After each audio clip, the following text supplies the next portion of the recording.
Tonight on Joy News Prime, members of the public react to Afrobarometer report citing, among others, that economic conditions have deteriorated in the last 12 months. Yeah, it's very, very bad. We are all suffering. Just imagine this morning I've bought eating tangerine, instead of maybe eating proper food or breakfast. The governing MPP will not dispute it, but explains it may well be because of important but unpopular decisions taken by government to right wrongs of the previous administration. Wednesday commemoration for 8 police officers who died in the line of duty brings into sharp focus concerns about the safety of those who have taken up the responsibility to protect life and property. Tonight we hear what is being done to keep them safe. The Ghana Water Company justifies decision to terminate contract with software developer SoftTribe, explaining its failure to resolve complaints was affecting its bottom line. The man has a swimming pool. He gets regular water. And the bill that comes to him is zero. And he sent a WhatsApp message to a friend who forwarded it back to me that our company is a company of jokers. In business, Customs Division of the Ghana Revenue Authority hints it will reopen checkpoints across the country to meet end-of-year revenue targets. Through the incoming of goods from Aflao and Tama into the Kumasi city. So automatically we are going to put in a lot of effort to bring in more goods, re-examine, and ensure that the revenue due the state is collected with penalties. And the Ghana Meteorological Agency is predicting this year's Harmattan will strike in the upper regions from tomorrow, Friday the 29th of November. We'll tell you what to expect. I'm Israel. Joy News Prime comes to you live from the Joy News studio at Kokomlimli here in Accra with digital address GA0992539. Stay tuned in.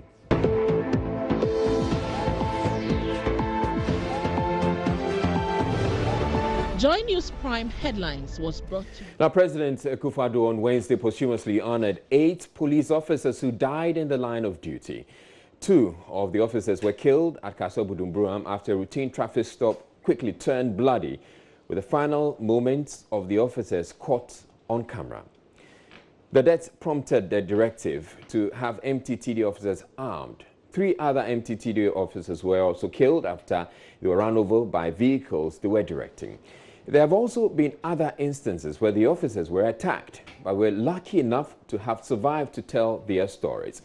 These incidents bring into sharp focus once again concerns about the safety of those who have taken up the responsibility to protect life and property and what the state is doing about it. Beyond that, what has been done to ensure these officers get justice even though they may not have survived to know it. Hopefully, the Director General of Public Affairs at the Ghana Police Service, ACP David Eklu, who joins us now, would have those answers for us. Thank you very much, ACP. I'd first like you to briefly tell us how these 8 police officers died.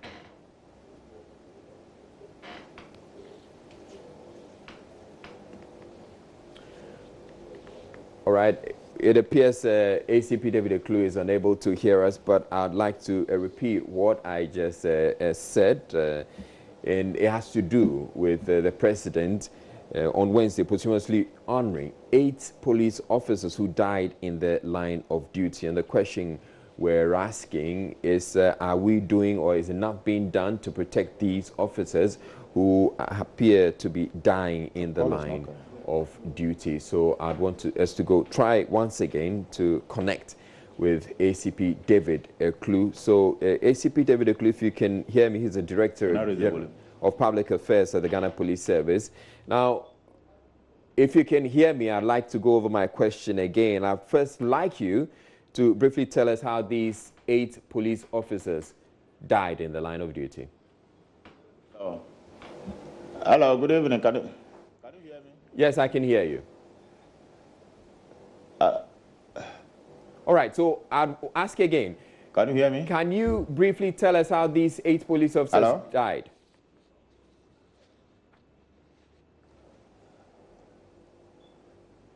The 8 police officers who... Well, we're having some challenges connecting with ACP David Eklu, but we will re-establish that connection with him. But in other stories, the Ghana Water Company Limited, GWCS, has justified the decision to terminate a billing system contract with IT firm Softribe, citing a sharp dip in the utility company's bottom line as one of the key reasons. Softribe in the last few days has bitterly complained about a raid on its offices by operatives from National Security over a dispute with Ghana Water Company it says was needless. Softribe's chairman, Herman Chinwe Hesse, who spoke on Joy FM on Wednesday, explained that at the heart of the dispute is a failed attempt by a member of the Ghana Water Company management to extort money from his company. Speaking publicly on the matter for the very first time, the Ghana Water MD, Dr. Clifford Abdallah Brahima, said Softribe seemed unable to resolve complaints made by customers. That's the decision to terminate the contract. He added the company's refusal to also give Ghana Water access to the software billing system indicated something sinister was going on. Once they themselves came to tell us that the system was being compromised, it's cause for alarm. Cause for alarm.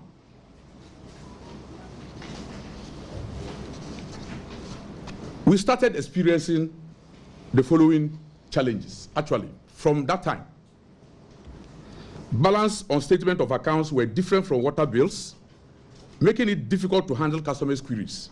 When somebody queries the system, you cannot retrieve information and answer the person because it's difficult. Billing customers with wrong tariffs. 3 days ago, my minister was in Parliament, and I went to give her moral support. I met the MP for Mion. I'm mentioning this so that individuals can call them. MP for Mion in the Northern region.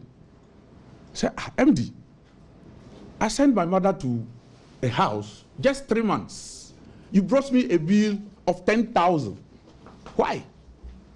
I said, oh, did you pay? He said, what will I do? Because they were threatening to disconnect you. Another lady called me. She's Laurata Musa Saka, at a point that she was credited 3,000 Ghana cedis on her bill. Instead of her paying us money, we rather owe her 3,000 Ghana cedis. But she knew that was not her money. And so that's why she spoke about. Currently, myself and my deputy and the commercial chief manager, who is in Kumasi currently, but she has a rep here, are solving a problem of a gentleman, one Kwesi. What's the other name? Kweno. He lives at the plush estates around the palace. Is it West Hill? Airport Hills. Airport Hills, yes. He lives in Nigeria and USA. He comes to Ghana once in a while. And the bills they brought him over a period were so outrageous. So he's brought a complaint. And we are handling it to look at. They were even charging him commercial. Right, so there were a number of issues that were put out by the Softribe chairman, or has been put out by Softribe, and the Ghana Water Company MD has responded to them. We're going to go through each of them. So the state-owned public water supplier, Softribe, the software developer based in Accra, specializing in designing and implementing computerized business application system. That's just to let you know who Softribe is. And then they have a contract with GWCL to provide a billing system that we know. This ensures, in part, that customers receive bills via text messages. So the controversy. Softribe on Tuesday, November 26, alleged that its offices have been raided by National Security. And on Monday, it also alleged that phones belonging to staff had been confiscated. GWCL indicated that it had sought the assistance of National Security after the software developer had denied it access to a backup system. So, as part of the story, GWCL distanced itself from the raid. The board chairman pledged to probe the matter.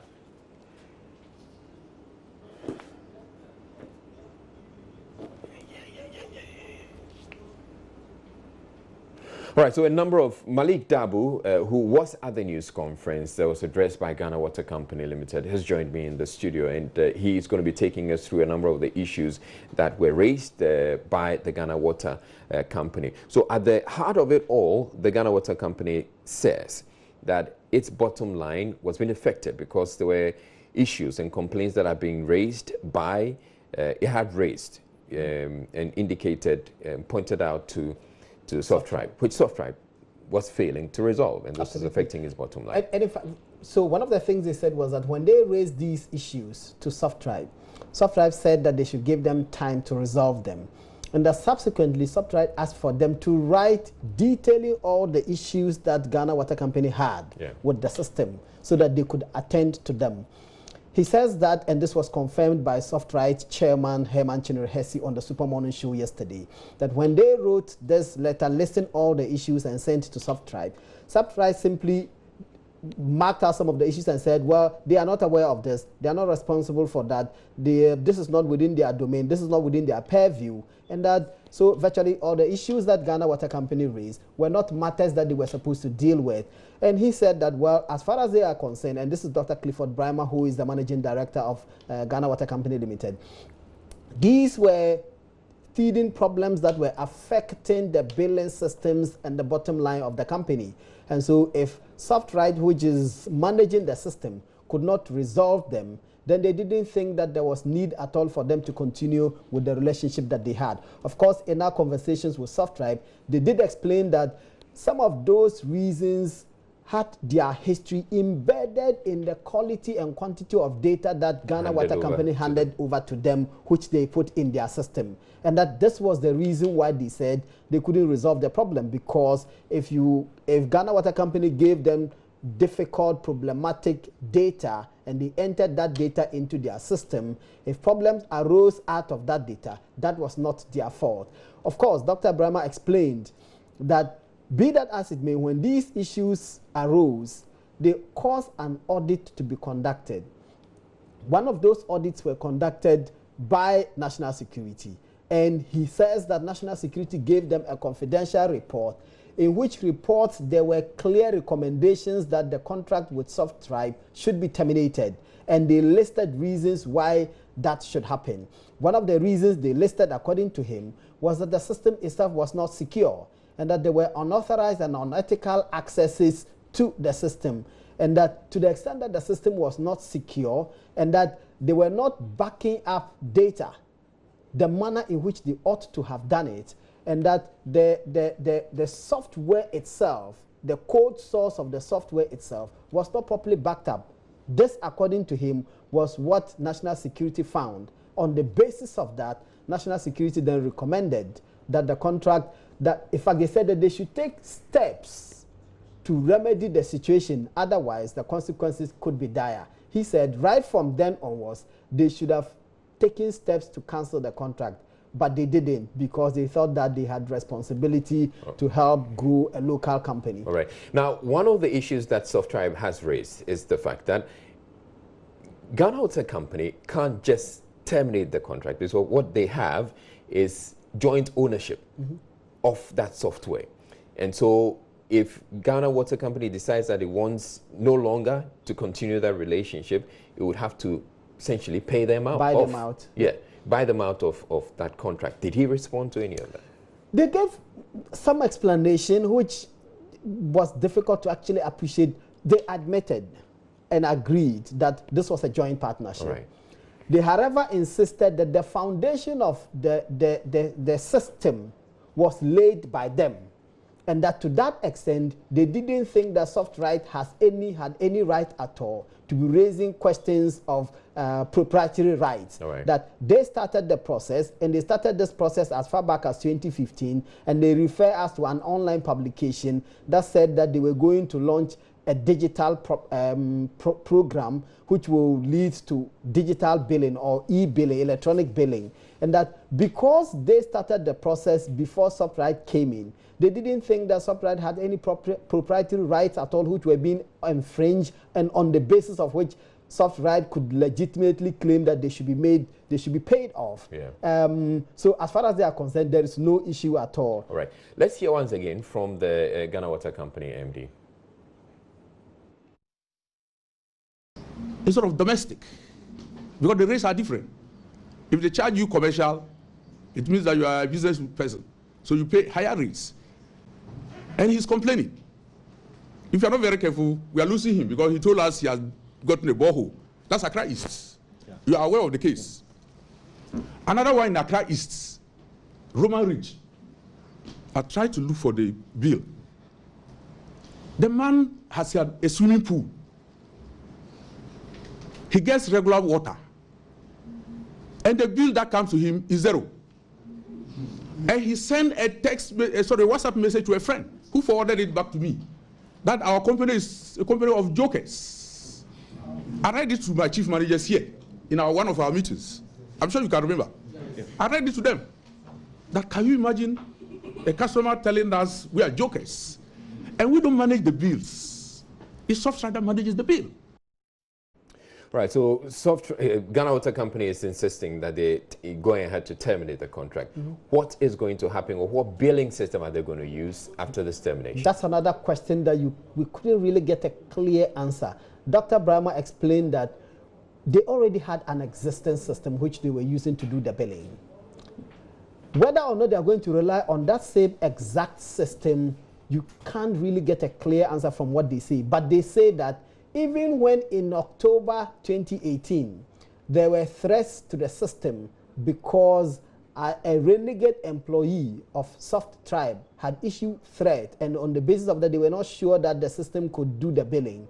Ghana Water Company said it was able to do the billing on its own. All right. And therefore, they believe that even if this system is terminated eventually in April next year, because that's what the invocation of the termination clause, which allows them to do 6 months, allows, they will still be able to do billing. We just asked the chief corporate communications manager of Ghana Water Company, Stanley Marty, and we asked him, are you going to use another software to do the billing, or you are going to rely on the current system from which you are knocking off SoftTribe? He says, well, they will do billing. That is most important. They are giving assurances to their customers and consumers that there won't be any problems at all with billing, particularly some of the problems that have come about as a result of the implementation of the current system and its challenges. But they are certain that they will do billing and there won't be any problems at all. All right. Thank you very much, Malik Dabo, for bringing us that update from the news conference by the Ghana Water Company early today. Now, we're returning to our top story, which has to do with protecting the police. The President Akufo-Addo on Wednesday posthumously honored 8 police officers who died in the line of duty. 2 of the officers were killed at Kaswa Budumburam after a routine traffic stop quickly turned bloody, with the final moments of the officers caught on camera. The death prompted the directive to have MTTD officers armed. 3 other MTTD officers were also killed after they were run over by vehicles they were directing. There have also been other instances where the officers were attacked but were lucky enough to have survived to tell their stories. These incidents bring into sharp focus once again concerns about the safety of those who have taken up the responsibility to protect life and property and what the state is doing about it. Beyond that, what has been done to ensure these officers get justice even though they may not have survived to know what actually happened to them. Now, hopefully, the Director General of Public Affairs at the Ghana Police Service, ACP David Aklu, who joins us now, would have those answers for us. Thank you very much. We tried earlier, we didn't quite get you, but now I'd like to first briefly tell us how these 8 police officers died. Thank you very much. And as you indicated, some of our officers died through gunshot wounds they sustained whilst they were on duty, lawful duty. Others were also run over by vehicles, also whilst they were on lawful duty. Now, are you able to say or tell us how many cases of attacks on police officers have been recorded so far this year? So not just deaths as we have it as 8, but attacks. Well, we have had some of officers who sustained suffered gunshot wounds but survived, as you said. But the fatal ones are those that we have mentioned. And I know that there are others who are also nursing their injuries. Some are receiving treatment from the hospital. But the main figures are those we put out there. That's the 8 ones, whose cases were very fatal. And unfortunately, they lost their lives. All right. Now, I'd like you to hold on for us a bit, because joining us on the phone line is a police officer who would prefer not to be named. He has escaped several near-death experiences, and a situation, near-death experience, and is convinced that no one is looking out for the police officer. A situation, he says, affects their morale. Thank you, sir. Can you briefly tell us that one close shave with death which continues to haunt you the most? Yeah, good evening, and good evening to your listeners, and thank you for the opportunity. Yes, as police officers, especially those of us who are at the forefront or the front line, near-death situations are many. I mean, we have had several encounters with robbers, and we cannot even name them. There are too many. There are too many. So, is there one that particularly sticks out for you? Yeah, I remember one time. One time there was a situation in my former station that we needed to go for this robbery situation, and I don't want to. It's such a situation that it haunts you. All right. Sorry about that, but while at it, we can't also ignore the fact that some police officers also tend to brutalize civilians, such as Midland Savings and Loans case and Joy News Latif Idris. That conversation is, however, for another day, unless any of you have any explanation why that happens. If I have a response to that, I'll take that. But otherwise, ACP Eklu, what has been done so far to get justice for these 8 police officers who were slain this year? When incidents like this occur, especially in all these cases, these are murder cases. So investigations are conducted. So far, we have some suspects in custody. Some of the dockets are with the AG's office because these are first-degree felonies, and the AG's office is looking at them so that the appropriate charges will be preferred against the suspects. So normally the cases are investigated and they are treated as crimes, just like any other crime. I'm particularly interested in the case where at Kintampo we're told that a police officer was run over by a truck. What detail do you have on that? What update do you have on that? Yeah, the truck driver was arrested, but he's on bail now, and the docket is currently with the AG's office for the AG's advice. Is he also facing murder or another charge? That is why the docket was sent to the AG's office to look at the facts and then advise on the appropriate charge that should be preferred against the suspect. Now, I'm coming back to my anonymous cop. Are you happy with how the administration has so far handled these cases? Israel, as police officers, these situations will come. And we should expect them. And we should even psych ourselves up for them. But then sometimes the problem is after these things happen, the way and manner the police officers are left to rot, to die, the pain, you are neglected at times. As I'm talking to you now, a classical example is that dispatch rider who was a former dispatch rider to president, state officials, and such a man has been involved in an accident. He's still alive, and the gentleman is rotting away. The gentleman is dying. And if you look at the provision of the CR-76, the CR-76 is categorically clear that in situations like that, such an officer should be, all his medical expenses should be catered for. And if possible, such an officer should be flown outside if the medical expertise are not here in this country. And he's not the only officer. Several officers, several of them, many of them, they went for duty, state duty, and they have been involved in an accident. They have suffered some kind of incapacitation, and they have been left to their fate. You see, no one is saying that we will not encounter dangers. We are much aware. We know. we are much aware that this is what we have signed our lives for. But the state makes provision. There are laws that are supposed to be implemented. If you look at the CR-76, it still talks that if a police officer dies in line of duty, his wife and children should be catered for. And even the children, at least 3 of them, should be catered up to university, up to any level of education. These are the things that we are talking about. And so if you look at that young police officer who is dying, he was riding, dispatch rider. Just yesterday, we went and celebrated those who died in line of duty, but he is alive. Are we waiting for him to die before we go and celebrate him too? But before I let you go, I'd want to find out, you talk about what should be done for those who die, for the relatives or the survivors of those who died in the line of duty. Is that the case? Is it the case that that is not being done for these 8?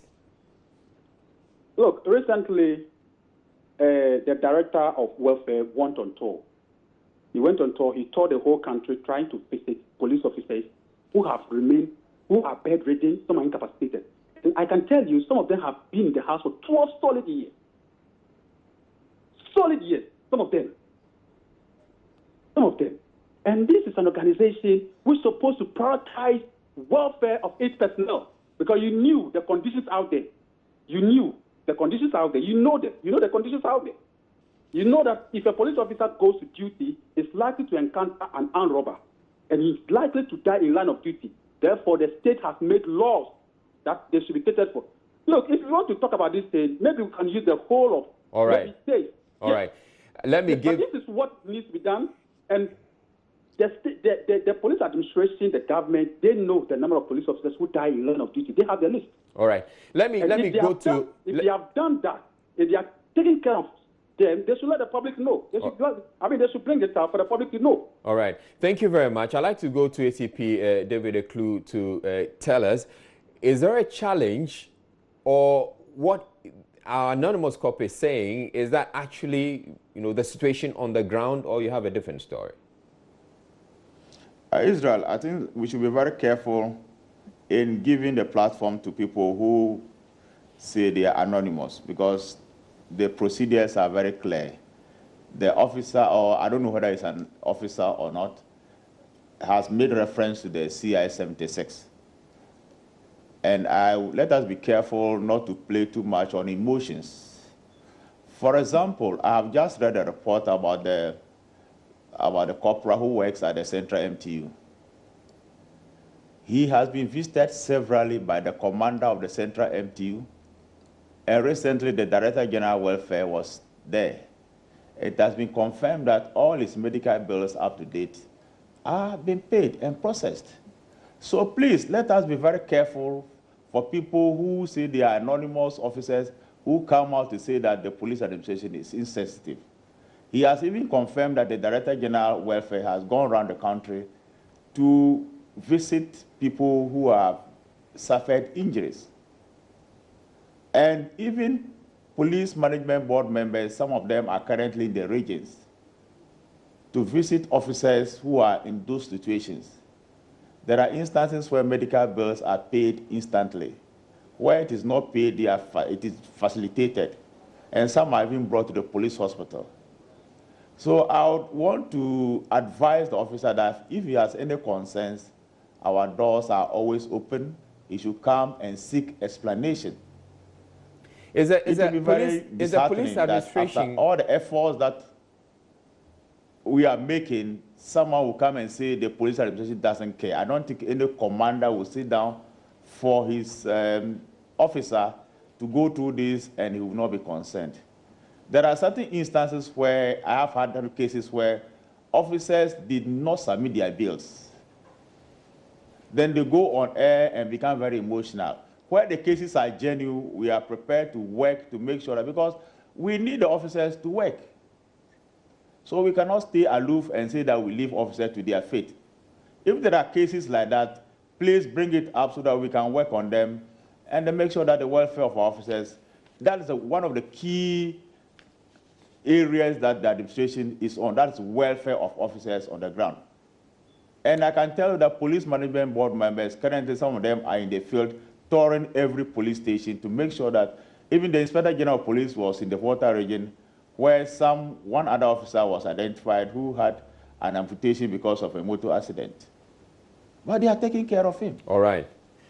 All right, thank you. So please, let us not paint the picture that we have left our officers just like that without attending to them. There might be a few cases, and please let us be careful to give space to people who say they are anonymous officers who become so emotional about these things. All right. Thank you very much, ACP David Eklu. He's the Director General of Public Affairs at the Ghana Police Service. And I must say this, that we are a responsible media house, and so we're not going to be putting out someone who is not a police officer. And so I can tell you for a fact that this officer we spoke to, or this man we spoke with, is indeed a police officer, except he would not want to go or would not want his name to be put out. You're watching Joy News Prime. We're taking a break, but still to come, members of the public react to Afrobarometer report, citing, among others, that economic conditions have deteriorated in the last 12 months. It's very, very bad. We are all suffering. Just imagine, this morning I've bought eating tangerine, instead of maybe eating proper food or breakfast. Well, the governing MPP will not dispute it, but it explains it may well be because of important but unpopular decisions taken by government to right wrongs of the previous administration. We're taking a break now. We'll be back in a bit with business. Stay tuned in.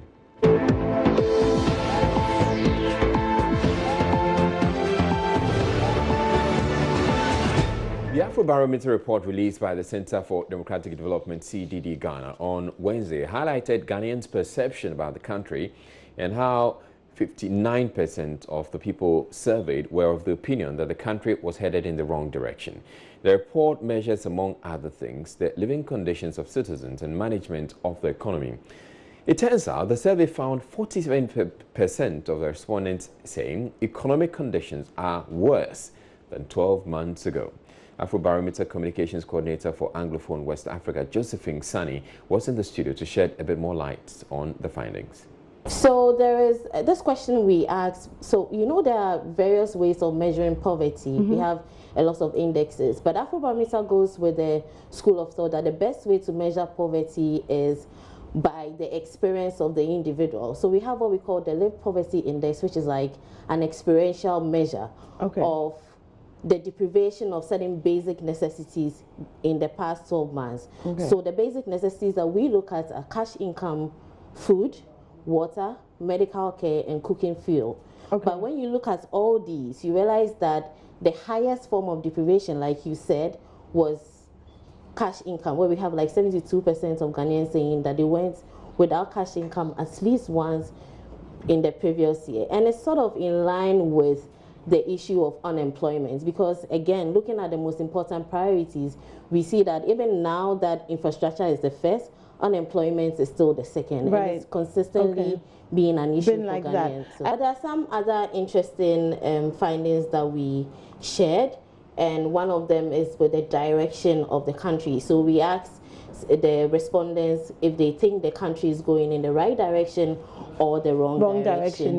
And we have about close to 6 in 10 Ghanaians, that's like 59%, saying that the country is going in the wrong direction. That's interesting. Now, with those who are saying the country is going in the right direction, that's just about a third of Ghanaians, so that's like 35%. Now, when you compare that to those who said the country was going in the right direction in 2017, there's been a decline. There's like a 15 percentage point decline compared. So in 2017, we had like a half of 50% saying that wrong direction, good direction. But now more people feel that we're going in the wrong direction. Now, when you compare, so 2014, we had just 15% of Ghanaians saying the country is going in the right direction. Between 2014 and 2017, the proportion more than tripled.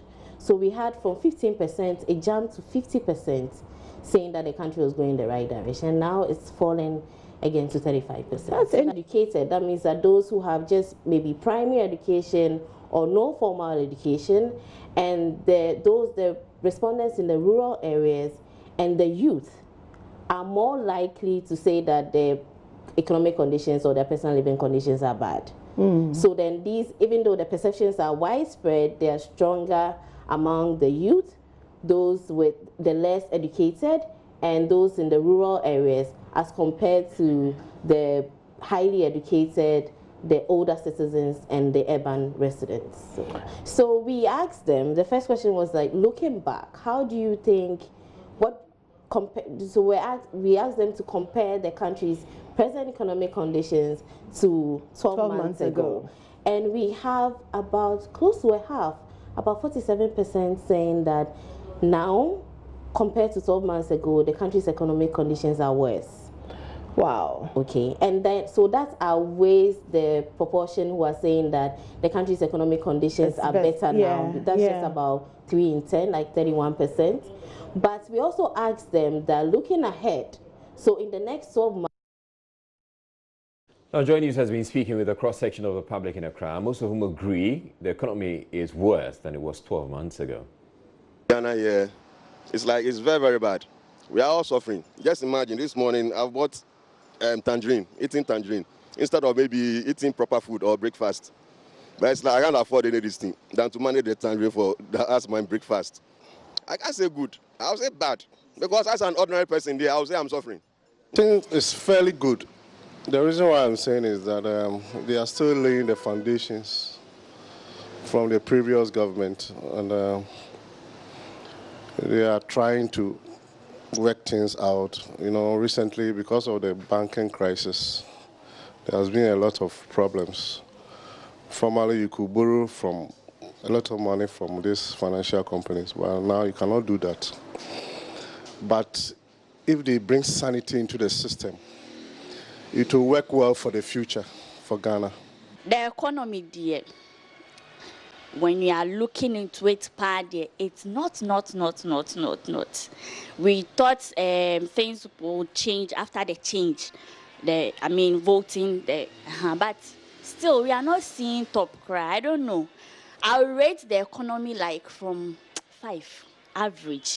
For me, I think it's not all that bad though. I think the government is doing a bit well with the free SHS thing. If we give him a lot of time, he can do better.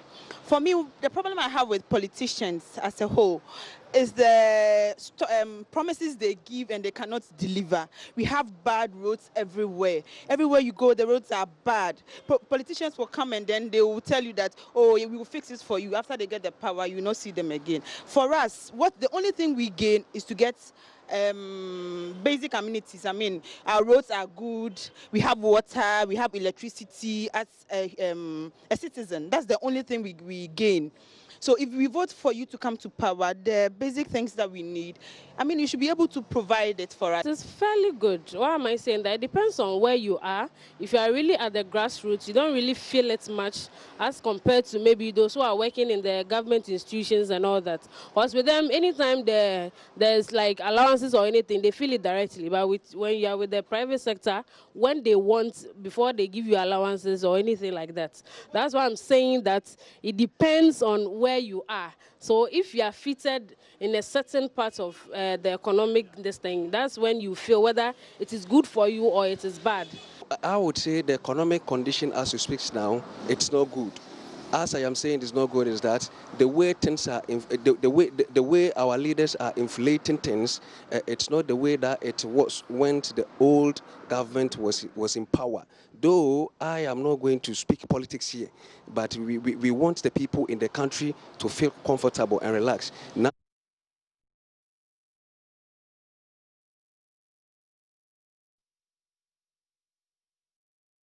the governing New Patriotic Party will not dispute the findings of the Afrobarometer report. Communications Director of the party, Yababing Asoma, explains the perception may be the results of important but unpopular decisions by the government to right wrongs of the previous administration. He says although government's tight economic policies may appear harsh, it is geared towards a sustainable economy in the future. And then to say, to some extent, given certain circumstances, they may believe they are right. But looking at the picture holistically, indeed, we are headed in the right direction. What we are seeing now is the lag effect, the impact of policies that will give us sustainable economic management.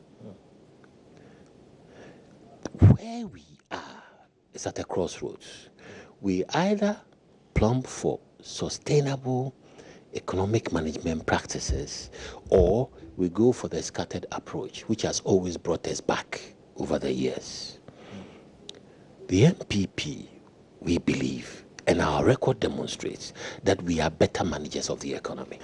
When we were inheriting the economy, the IMF refused to go. Why? Because there was a fundamental deficit which had to be addressed, the financial sector crisis. It had not been addressed. Now, in addressing that crisis, you have a lag and a knock-on effect, and that is being felt now. But as it settles down, and the over 4 million people whose deposits have been protected begin to have access to their deposits again, banking sector is in full flight, you realize that this interregnum was just a passing phase.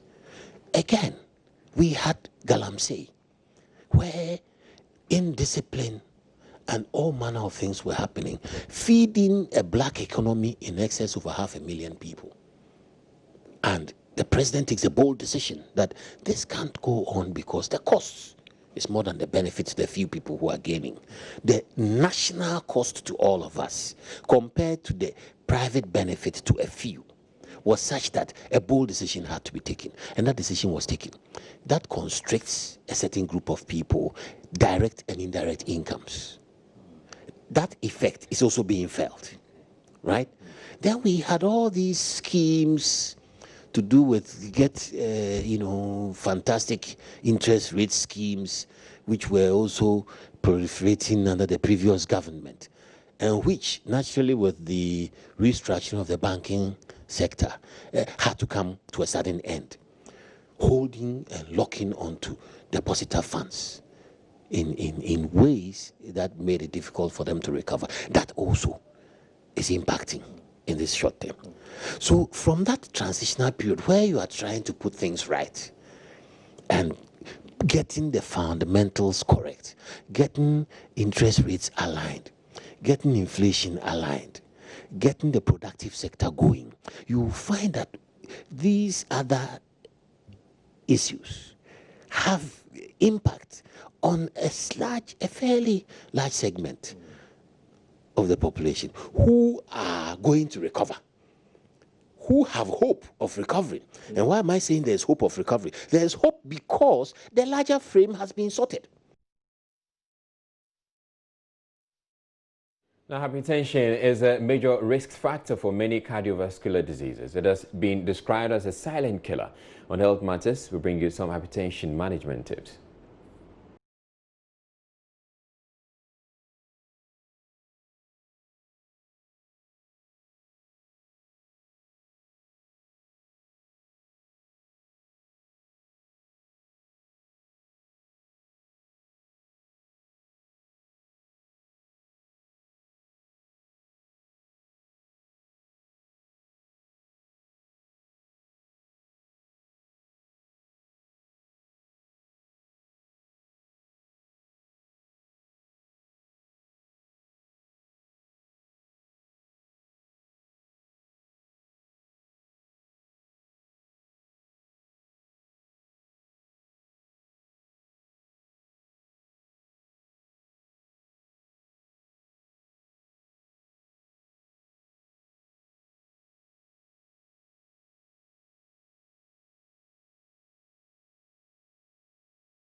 Now, the Ghana Meteorological Agency says residents in the upper regions of the country should expect the first traces of this year's Harmattan on Friday. That's just tomorrow.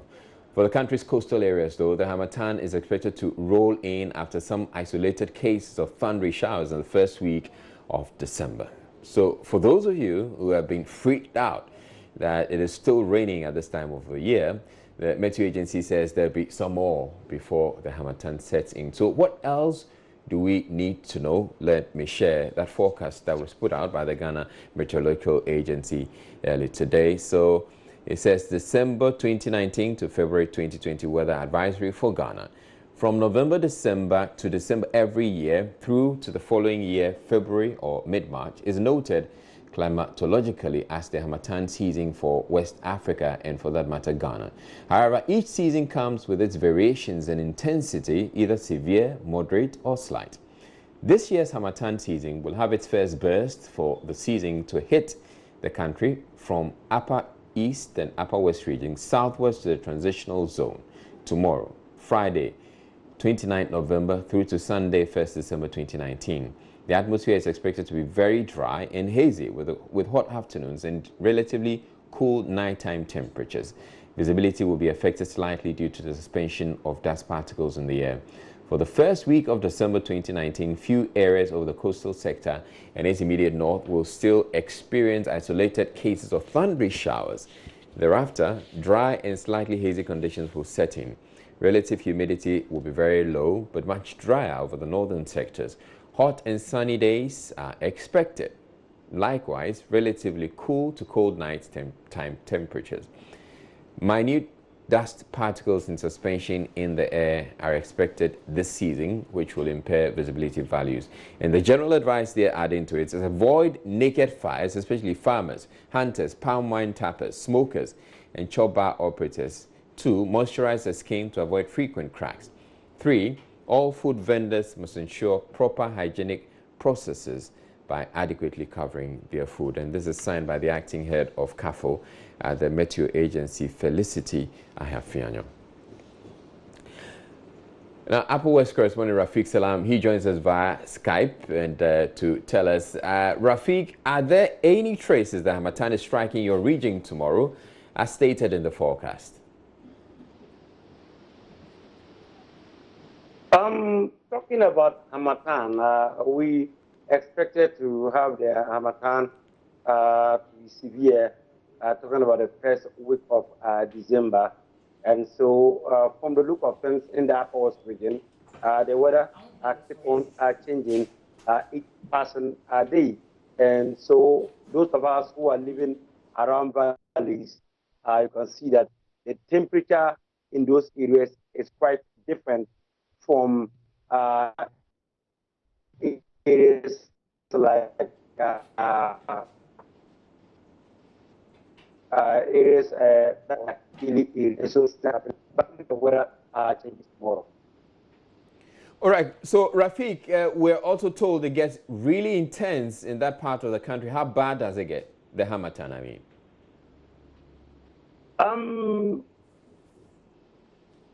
The worst time, should I say, Harmattan should not be the best time if one wants to visit the upper part of the country because it's very severe, it's dry, hazy, and also somehow dusty. I used to tell people that in Europe and other places, they have the winter. In our case, and the air is very cold. And in our case, it's very dry and very dusty. And that's where you see people dressing like Eskimos because they can't just tolerate the weather. All right, thank you very much, Rafiq Salam, and I wish you happy Harmattan. And for those of you in that part of the country, happy Harmattan, if there's anything like that. Moving on, poultry farmers in Ghana are skeptical about government's plan to place a permanent ban on imported chicken in 3 years after what they describe as failed promises by successive governments. The farmers say they still incur losses as consumers opt for cheaper imported chicken or broilers produced in the country. They want government to reduce the mass importation ahead of the festive season to save the local poultry industry. Join us, Henry Kwesi Padu has more. The Tema and Takrady harbors are where most of it arrives. As the Europeans like the breast of the chicken, the other parts are shipped in refrigerated containers to other parts of the world, mostly Africa. At a cold store at Aveno here in Accra is one of many storage facilities across the country for these products. Lots of boxes of chicken have just been brought in from Georgia, the Netherlands, and other European countries. Benjamin, a cold store operator, tells me customers want their chicken cheaper. was I say Kusto chicken price no from type. At Oyarifa in Accra, we meet Augustine Amankwa. He started his poultry farm in the early 90s with just 200 birds. I started this business 1992 with a base of 200. And then now I have about a capacity of 22,000. Broiler, we are doing about 18,000 now. And then layer, 22,000 capacity.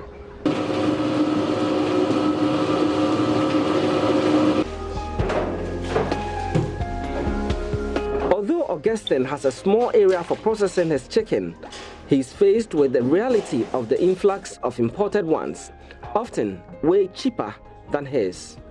Back at the days, we can produce about 85%. We sell about 85%. I'm talking about the entire country. And then the importation wasn't much. Imported chicken wasn't much. But now there's a big problem. Now we are supplying only 2%. And then we import about 98%, which is very bad. Now it brings our business down. Formerly, I used to dress about 1,000 birds a day. We supply a lot of hotels and then restaurants. But now we dress around 150, 200 a day. Christmas is a period when consumption of chicken is thought to increase. Poultry farmers raise birds to meet the huge demand. But as the season fast approaches, he is worried about being unable to sell his broilers raised for the big occasion. I'm having a herd grower scheme, and we have about 18,000 broilers now. And I know if previous year 18,000, they can move easily. But now I'm afraid that maybe if I'm not fortunate, these birds will not finish. But we need to raise them for occasion. That's what we are doing, because we have a lot of herd grower members, about 20 people. And we have about 18,000 broilers now. And we are focusing on December festivity.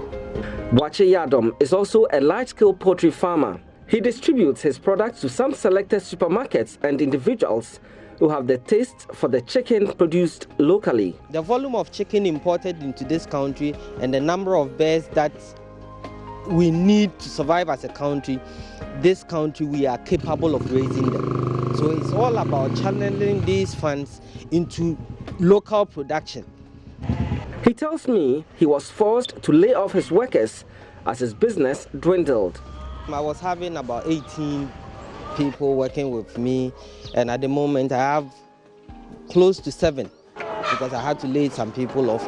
And it's really affecting our cash flow and our financing and our employment status. Boakye tells us he has no other option than to produce poultry for eggs rather than meat. According to a Ministry of Food and Agriculture report, local chicken production in the early 2000s accounted for 10% chicken demand, but currently, poultry farmers are producing just 2% of the total chicken demand. President Akufo-Addo in May this year also revealed that Ghana imported over $300 million worth frozen chicken. The Minister for Food and Agriculture. At the moment, Ghana imports over 300,000 metric tons of poultry meat annually. Even more staggering is the revelation that Ghana's importation of meat products amounts to about $400 million annually.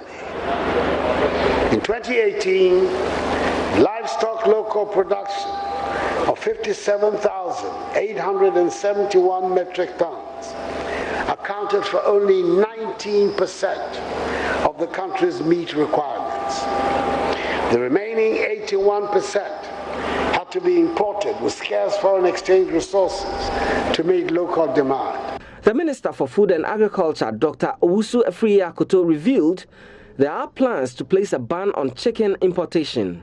And I'm saying that in the next 2-3 years, we will have enough production capacity in Ghana to be able to say to anybody who is importing that, look, I'm directing you, go here. Because you see, fact of the matter is that if you have to import primary food into this country, in this office, I have to give you a permit. We want to establish the local capacity to produce what they are importing. Once you have the local capacity, then the plan is what? Oh yeah, the plan is that we say, hey guys, stop.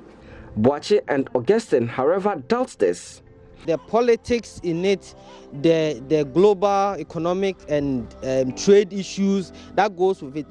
No government will have the balls to say, I'm banning importation. So a few people are benefiting at the expense of the rest.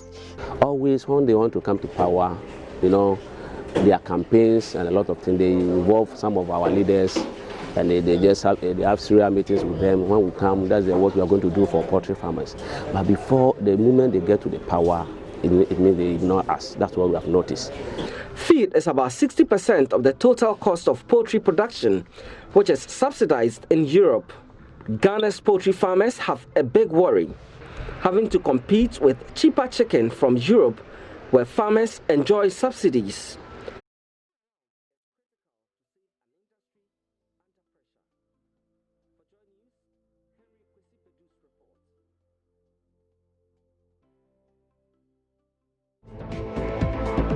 That's it. I'm Israel. Thank you very much for watching. Have a good night.